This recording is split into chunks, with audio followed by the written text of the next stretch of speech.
하늘 가는 밝은 길이 3권 47번째 시간입니다. 22년 4월 17일 하늘군대 기도 애녹자매가 합니다. 내 딸아 내 마음이 아프구나. 주님의 마음이 아프시대요.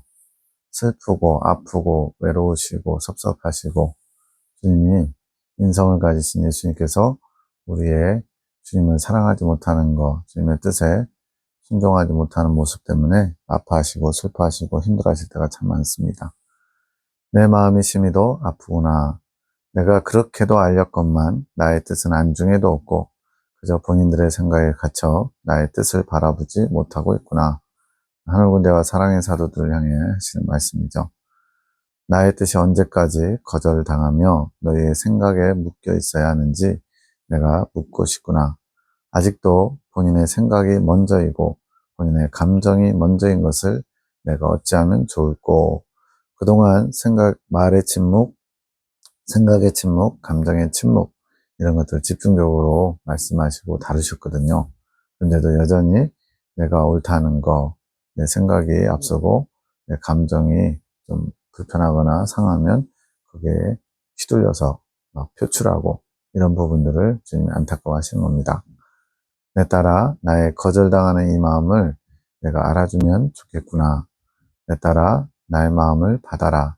나의 뜻이 거절당하는 그 마음을 함께 나누며 위로받기를 원하노라.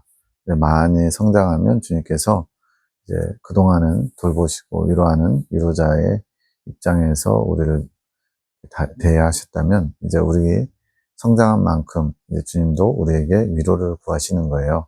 왜냐하면 주님은 외로우신데 그 주님의 마음을 아는 자들이 극히 적기 때문에 그래서 성장한 사람들 통해서 주님께서 당신의 아픈 마음을 위로받기 원하십니다. 그게 이제 부부관계의 가장 중요한 부분이죠. 주님 용서하소서. 아직도 많은 생각들에 갇혀 주님을 바라보지 못하고 주님의 마음을 알지 못하는 저희를 불쌍히 여기소서. 중재 기도하듯이 기도하는 거죠. 내 딸아 나의 마음은 어디서 치유를 받으며 나의 마음은 어디서 평강을 누려야 하느냐. 너희의 마음을 잘 지켜라. 너희의 가장 깊숙한 마음 그곳에서 나와 함께하는 사랑의 침소를 준비하거라. 주님이 당부하셨거든요. 근데 그 침소가 더러워지고 어지럽혀져 있으면 주님께서 쉼을 얻지 못하시는 거죠. 나는 오늘 너희의 마음 안에 부활을 이루지 못하였다. 지금 부활주일 전후의 지금 상황인 것 같아요. 너희가 부활의 예배를 너희의 생각으로 판단할 때에 나는 너희의 마음과 생각 안에 갇혀 승리하지 못하였노라. 나는 너희 안에 나의 부활을 이루기 원했노라. 내가 원하는 것은 너희 안에서의 부활이었다. 왜 남은 판단하면서 나에게는 그런 모습이 없나 돌아보지 않는 것이냐. 자기에게는 관대하고 남에게는 아주 철저하고 본도요셉 라브르의 삼합일심 중에 철심, 육심, 화심이 있는데 철심은 나 자신에게, 화심은 하나님께, 육심은 다른 사람들에게 이렇게 해야 되는데 다른 사람에게 해야 될 육심을 나에게 하고 또 나에게 해야 될 철심을 다른 사람들에게 적용하고 그게 우리의 타락한 인간의 모습이죠. 왜 나에게 그런 것은 묻지 않는 것이냐? 주님, 저에게는 그러한 모습이 없나요? 라고 왜 묻지 않는 것이냐? 나는 너희 안에 나의 부활을 이루고 싶었단다. 하지만 너희는 자기의 생각에 갇힌 채 나를 바라보지 않았노라. 나의 마음을 헤아리지 못하고 나의 뜻을 헤아리지 못하였노라. 나에게 물어보았느냐? 주님의 마음은 어떠세요? 라고 생각이라도 해보았느냐? 주님과 상관없이 자기 기분대로, 감정대로, 생각대로 그냥 다 이렇게 했다는 거죠. 왜 너희의 생각이 나의 뜻이라고 생각하고 너희의 마음이 나의 마음이라고 생각하느냐? 너희가 거룩하다는 그 마음을 버리거라. 우리는 꽤 의로운 척, 괜찮은 척 이렇게 할 때가 많죠. 내가 볼 때 너희에게 거절당하는 나의 고통이 더욱 크단다. 다른 사람들은 몰라서 주님의 마음을 모르고 주님을 알려고 하지도 않고 그래서 그냥 주님께서 기대하지도 않죠. 그런데 이제 하늘군대와 사랑의 사도들은 주님께서 많이 알려주셨고 뜻을 나타내셨기 때문에 다른 사람들의 그 당연한 거절함보다 알면서도, 안다 하면서도 하지 않는 그런 하나님 내가 사랑의 사도에 대한 섭섭함, 아픈 마음이 더 큰 거죠. 너희에게 거절당하는 나의 고통을 한 번이라도 생각해 보았느냐? 나는 날마다 거절을 당하고 있단다. 오늘도 수없이 너희의 생각에 갇혀 나의 뜻은 잊히고 말았구나.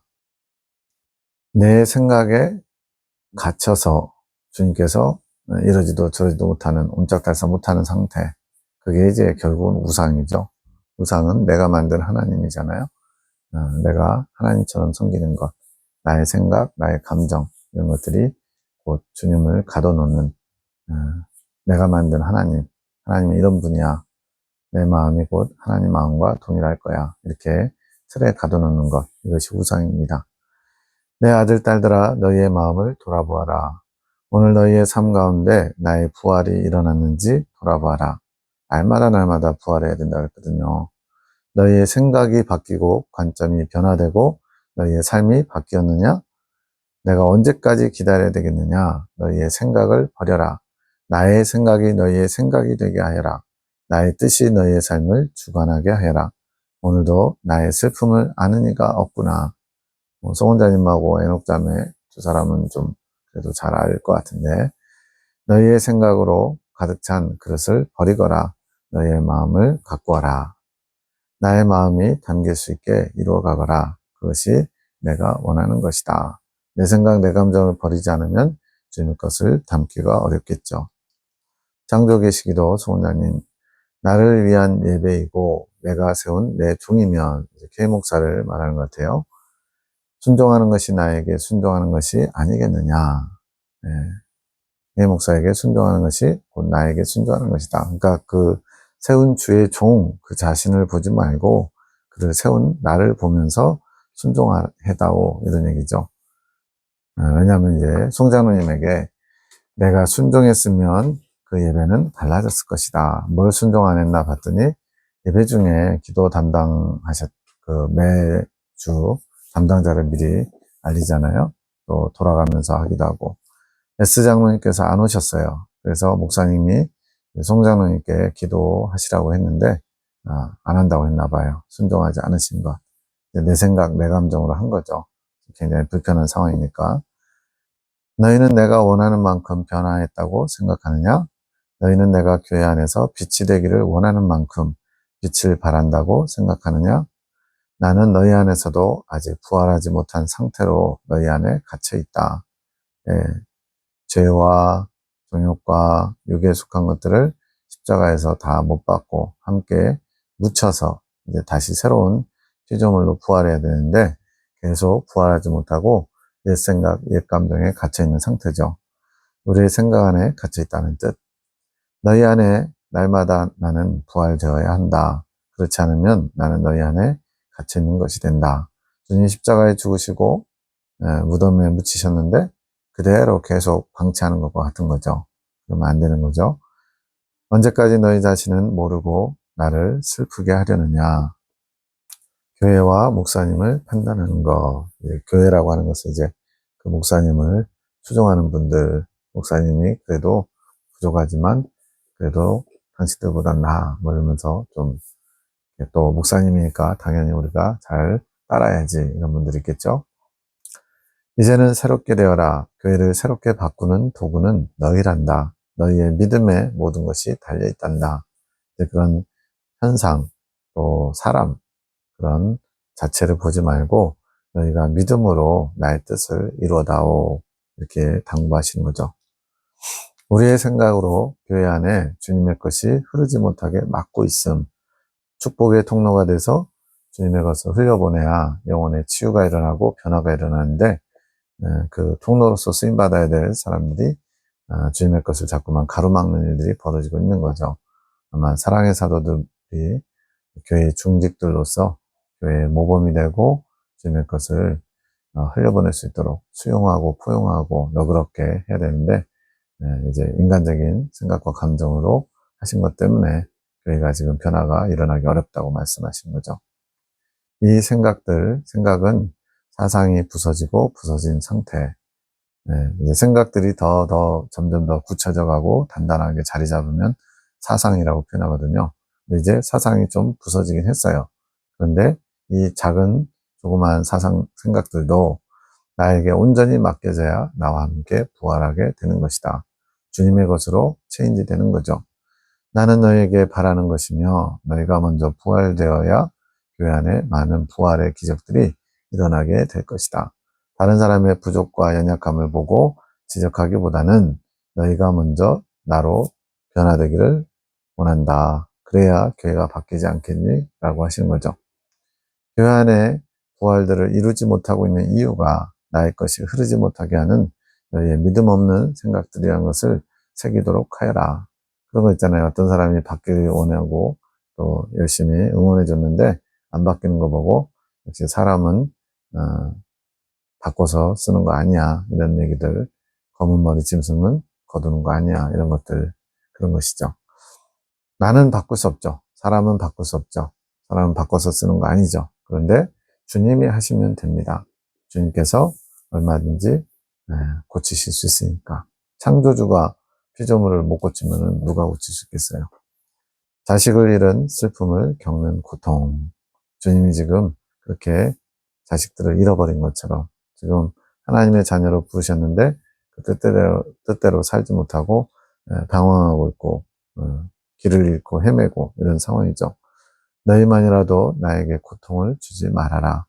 내가 겪는 고통은 날마다 너무나 크다. 주님의 마음을 알면 알수록 이렇게 정말 참 인간이신 주님이 느끼시는 고통을 더 알 수 있는 것 같아요. 그전에는 너무 이제 저 초월적인 하나님, 나와는 사람과는 완전히 거리가 있는, 그래서 아무런 고통도 슬픔도 없으시고 스스로 만족하시는 하나님, 이런 하나님으로 많이 인식을 했거든요.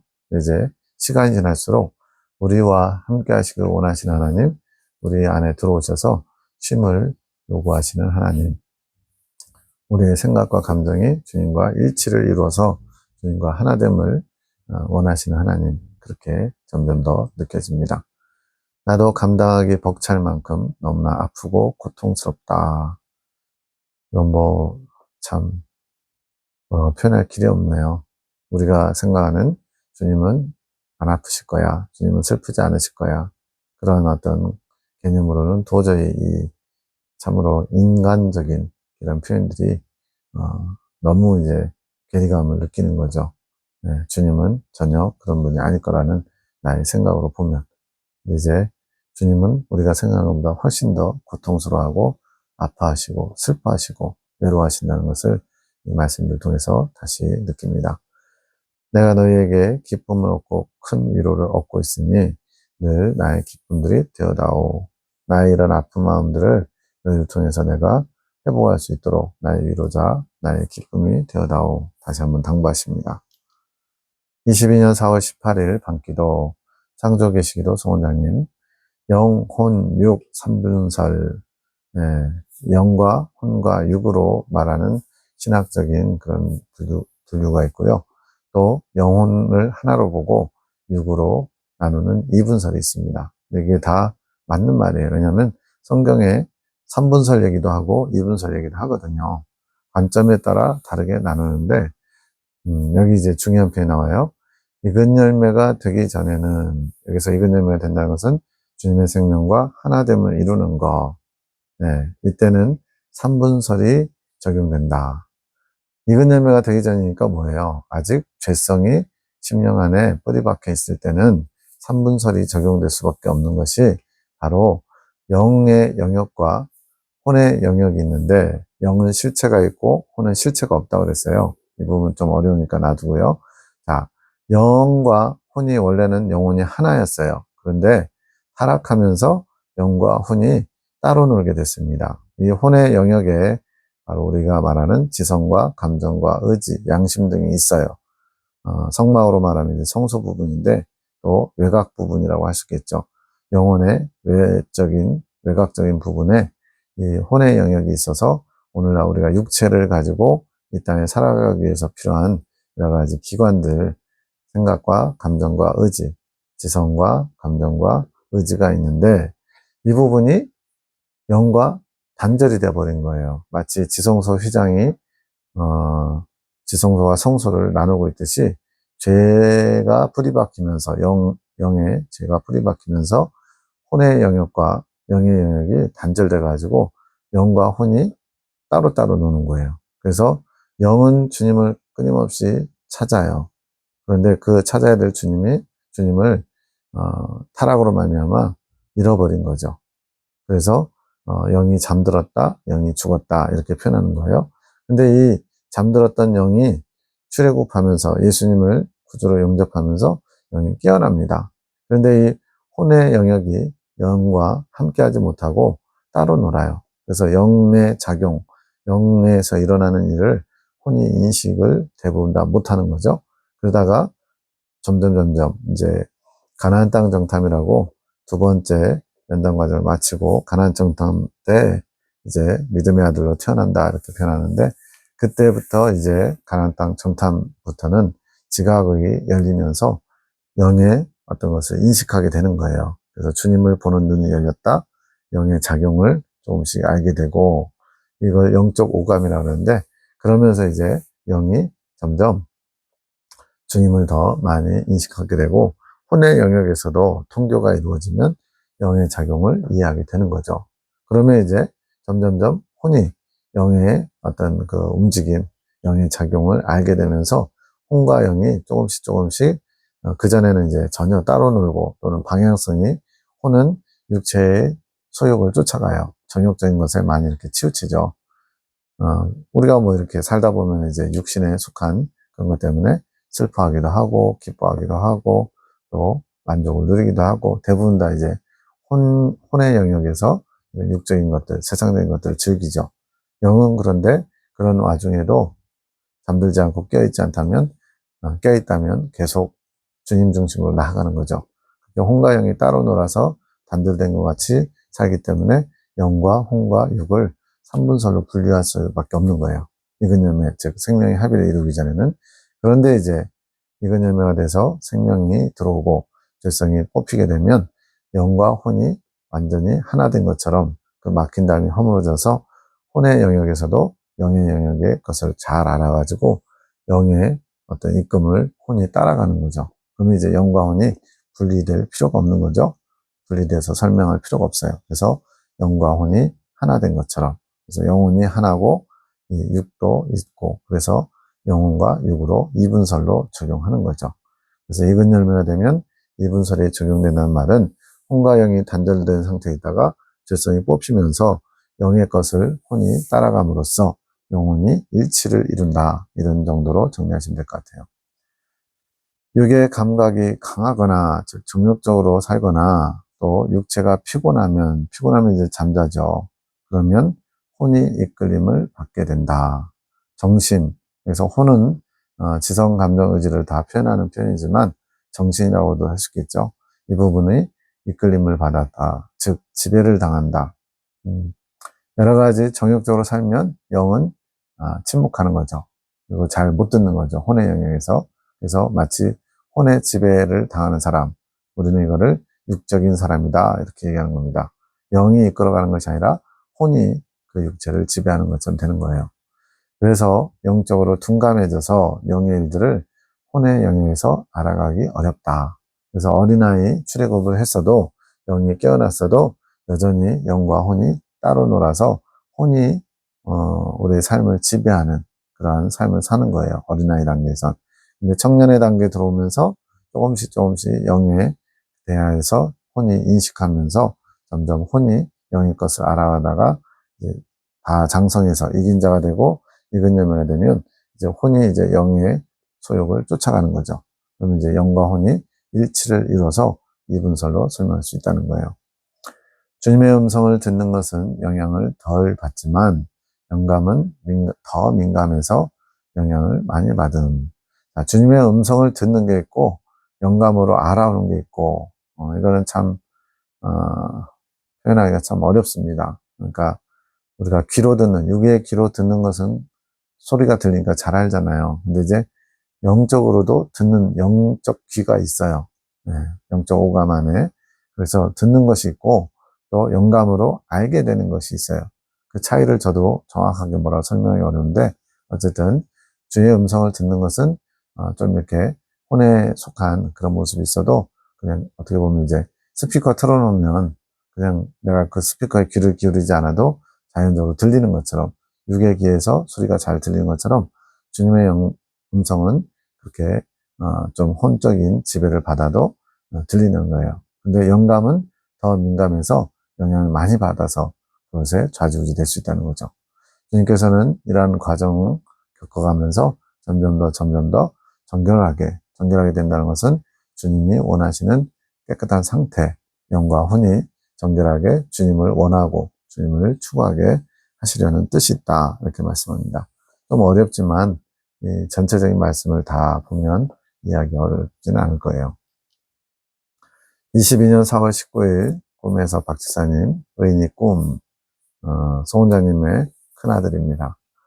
아직 예수님께로 돌아오지 않은 상태죠. 중식당에 들어간 것 같은 짜장면 가게요. 내 앞에 음식이 나왔는데 어떤 남자와 같이 온 것 같은, 그 전에 남자와 관련된 꿈이 있었는데 기억이 나지는 않음. 이제 앞에 부분은 지금 기억 안 나고 중간에 이제 생각나는 거죠. 음식이 나오고 주방을 보니까 주방 안쪽에 음식을 만드는 사람들이 보이는데 이제 중식당의 요리사들이죠. 근데 불 앞에서 요리하는 한 남자의 뒷모습인데 나체처럼 보인, 우리가 말하면 이제 변태 같은 모습이죠. 내가 좀 놀라서 자세히 보니까 나체가 맞고 그 사람이 일어나서 다른 쪽으로 이동하는데 의인이라는 걸 알게 된 거예요. 그래서 내가 좀 놀람. 해석, 우리 의인을 위해서 기도해 주거라.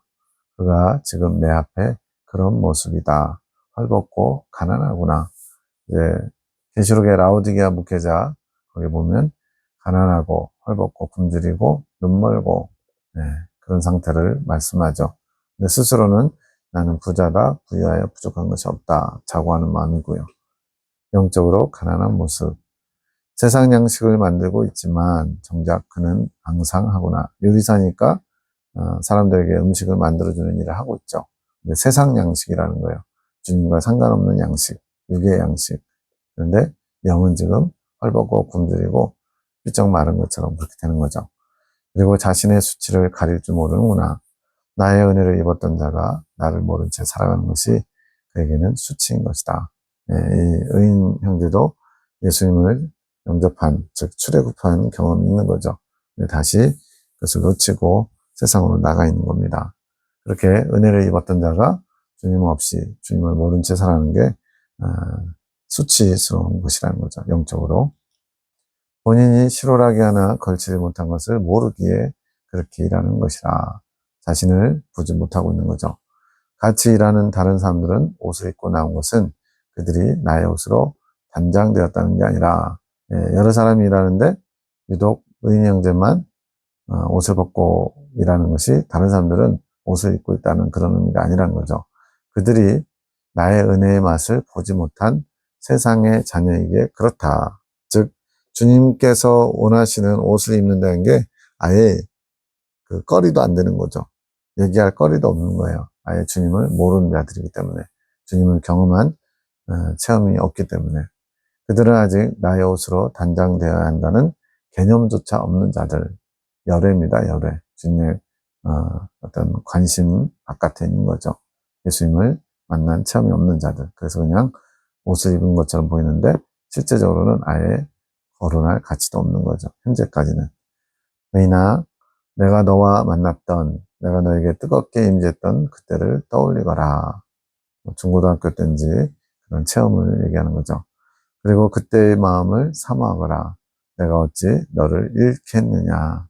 주님을 잊지 않고 계신 거죠. 너는 다시 나의 품으로 와야 할 것이란다. 마치 정해진 것처럼. 이제 엄마랑 또 동생이랑 가족들이 다 같이 기도하고 있으니까 주님께서 틀림없이 회복시키시겠죠. 내가 너를 부르고 있으니 나의 곁으로 오너라. 그리고 너의 수치를 깨닫고 나를 위해 그 수치를 가리거라. 자신을 보는 눈이 열려야만 가능하겠죠. 지금 22년이니까 3년이 지난 지금 굉장히 그래도 좀 아직 예수님을 다시 회복하진 않았지만 많이 열린 마음, 좀 돌이키는 모습을 나누는 것을 듣게 됩니다. 너의 수치를 깨닫고 나를 위해 그 수치를 가리거라. 나를 사랑함으로 너의 수치를 가리거라. 예수님을 사랑함으로써 우리의 수치가 가려진대요. 이것은 의인 형제뿐만 아니라 우리도 마찬가지죠. 주님을 사랑하면 주님 앞에 부끄러움을 드러낼 것이 가려진다는 거예요. 사랑은 허다한 죄를 덮는다, 이런 표현도 있죠. 그것이 너에게 유익하니라. 내 사랑하는 아들아, 내가 너를 이리도 기다리니 어서 와 나의 손을 잡거라. 나는 너의 아픈 마음을 알고 위로하는 너의 하나님 아버지라. 부모에게 상처 입은 거, 여러 가지 원망과 불평, 낙심한 것들, 그런 것을 주님이 다 알고 계시고 위로해 주길 원한다고 주님이 사랑에 초청을 하시는 거죠. 내 품은 넓고 위대하니 나의 품으로 오너라. 내가 너에게 참 안식을 줄 것이니라. 나는 안다 너의 본심을. 그러니 이제 그것을 숨기려고 하지 말고 나에게 오너라. 내가 너를 품을 것이니라. 주님 앞에 감출 것은 하나도 없죠. 어두운 데서 한 것이, 은밀한 데서 한 것이 다 드러나게 될 것이고요. 혼자서 감춰진 방에서 한 것이 또 다 드러나게 됩니다. 너는 내 사랑하는 아들이라. 내가 너를 평생 닭만 튀기라고. 이거는 이제 노랑통닭인가요? 아무튼 치킨집을 하고 있어요. 닭을 튀기라고 세상에 두는 게 아니란다.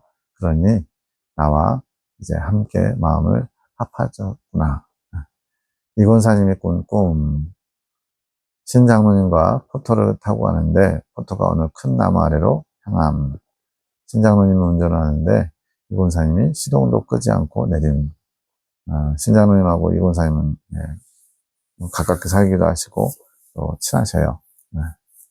근데 이제 포터를 타고 가다가 이제 이 권사님이 시동도 끄지 않고 내렸는데 신장로님이 의아해서 포터에서 내려옴.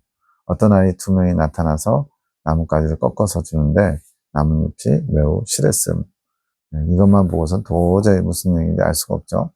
해서 박집사님, 나의 능력을 취하라는 메시지의 꿈. 능력의 나무는 불신이 아닌 신자의 마음. 그녀 이 권사님이 입술로 말하는 나 주님을 향한 믿음의 말은 선택적인 믿음의 마음. 주님의 능력을 취하는데 선택적으로 내가 취하고 싶은 것만 취하는 거.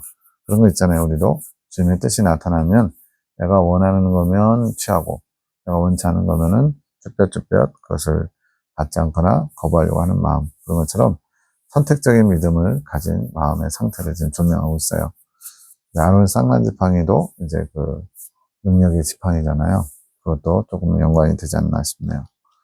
주님이 간섭하시는 부분이 삶 전체라고 알고 말은 하지만 그것이 삶의 자세에 반영되지 못하는 것. 주님께 나의 모든 것을 맡깁니다. 이렇게 고백한다고 하지만 정작 실제로는 내가 맡길 수 있는 부분만 맡기는 것. 선택이 있는 거죠. 영적으로 가려져 있기에 그런 거. 주님의 나무를 향해 오는 믿음의 차에 계속 몸담고 있으면 능력을 가지게 되는 것. 나무를 향해 가다가 중간에 내렸죠. 그 능력이 믿음의 능력으로 삶의 전반에서 주님의 뜻이 반영되는 능력이 임하는 것. 삶 전체에 주님께서 일하심이 주님의 능력이 나타나는 것이 정상이죠. 그 뜻의 임재를 느끼게 되는 능력이 임하는 것. 그것이 이 권사님에게 지혜가 되는 것. 그것을 얻기 위해 더욱 정진해야 함. 주님을 더 찾고 느껴야 함. 영적인 교통이 없이는 이러한 능력이 임할 수 없음. 신장로님이 운전하는 것으로 상징된 것은 권사님이 신장로님의 믿음이 본인보다 낫다고 생각하기에 그런 거. 이 권사님이 신장로님의 믿음을 높이 평가하니까 신장로님께서 포터 차를 운전한다 생각하는 거죠. 거기에 합석해서 타고 있다. 이 꿈에서 말씀하시고 싶은 상징은 믿음이 먼저 된 자라도 차에 남아있는 게 중요하다. 차를 타고 가는 거. 중간에 이제 내려야 되는 상황이 있을 수도 있죠. 근데 이제 계속 끝까지 차의 목적지에 도달하기까지 차를 계속 타는 게 중요하다는 거예요. 주님께로 향하는 차에 몸담고 있어야 됨이 중요함. 중간에 이 권사님이 내리신 거, 이거 얘기하는 거죠. 주님께서 원하시는 뜻의 방향을 알고 그 길에 몸담고 있어야 된다는 뜻. 강훈사님이 꾼 꿈인데 작은 명품 가게에 들어감. 예, 창조계시 말씀 받기 전에 강훈사님이 그런 명품이나 그런 걸 좋아하셨다는 얘기가 이렇게 들려요. 사려고 하는 명품 가방은 없고 다른 브랜드 버버리의 명품 가방을 발견함. 그것이 마음에 든. 그것을 고르는데 어떤 사람이 뒤에서 그런 가방도 아시냐? 이건 뭐냐면 그런 비싼 가방 당신한테 안 어울려라고 무시하는 것 같은 투로 얘기했다는 거죠. 박지사님이 해석합니다.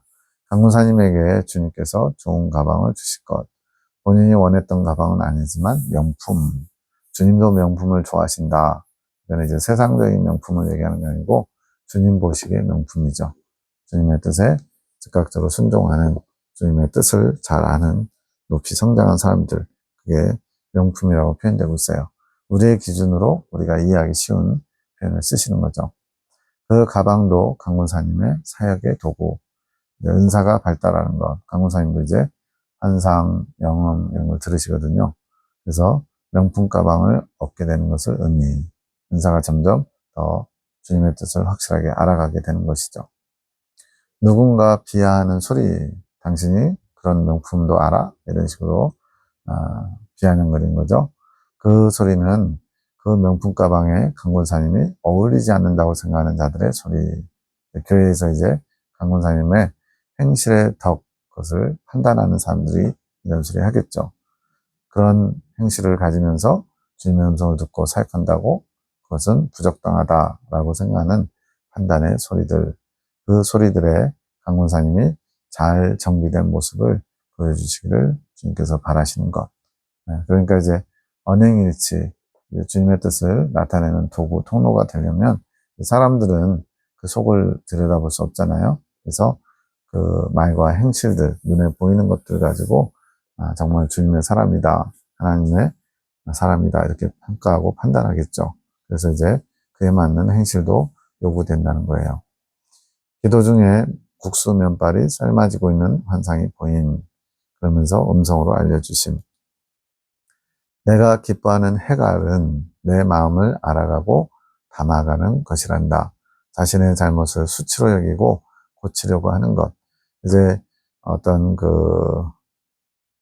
사람이 이제 어떤 양식을 먹고 소화시키고 배설하는 이 사이클로 이제 우리가 양식을 소화하잖아요. 그래야 그 영양분이 돼서 자랄 수 있죠. 육체가 강건해질 수 있죠. 그것처럼 마지막 단계 배설하는 게 해갈과 거의 비슷한 의미인데, 주님께서 기뻐하시는 해갈이란 이제 행실까지 양식을, 주님의 말씀을 먹고 그 말씀을 내 것으로 받아들이고 그 말씀이 삶으로 나타나는 것, 그 행실까지 고쳐지는 것, 자신의 잘못을 정말로 부끄러움을 이제 자기 인식이죠. 그렇게 수치로 여기고 고치려고 하는 자세, 그것을 주님이 해갈로 보신다는 거죠.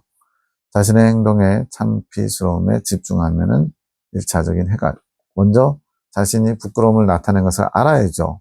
그것은 1차적인 해갈이에요. 근데 그게 다가 아니에요.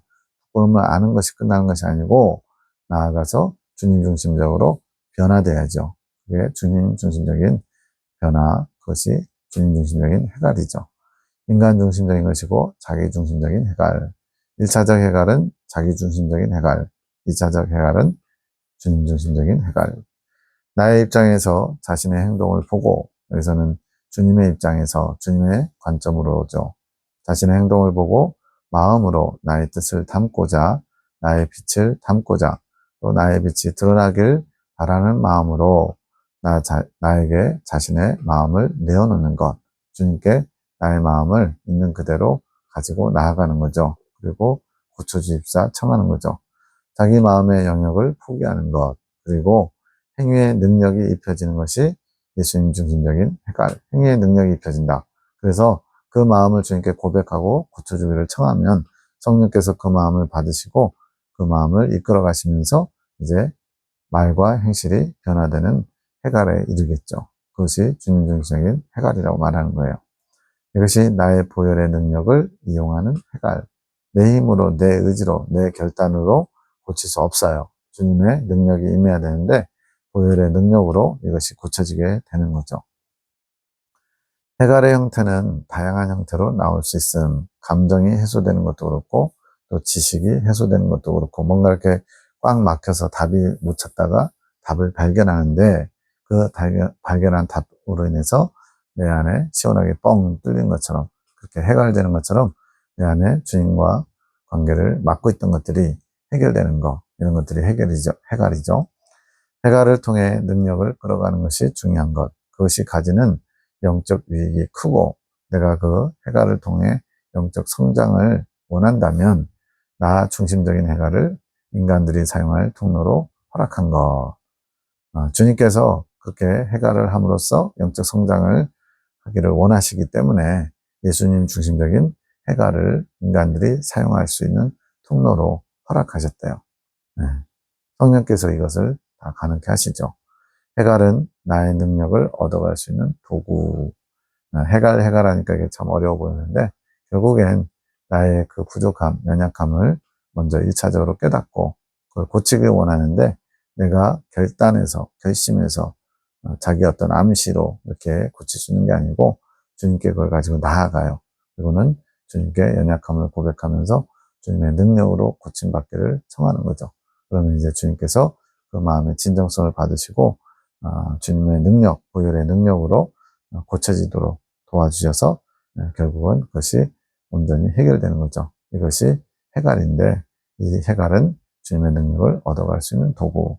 오늘 이 깨달음이 양식인데 앞에 환상과 관련된 거예요. 국수를 만든 것으로 보여주신 것.